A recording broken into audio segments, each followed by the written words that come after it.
Happy new year వచ్చేసింది జోరుగా, hearty welcome చెప్పేద్దామా హాయిగా.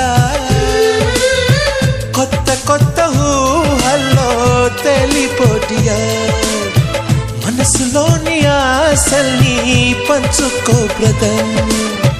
గుండెలోని భావాలు గుప్పుమన్న ఈ వేళ, కదిలల్లే కాలపు కన్నెకి టాటా చెప్పుదామా.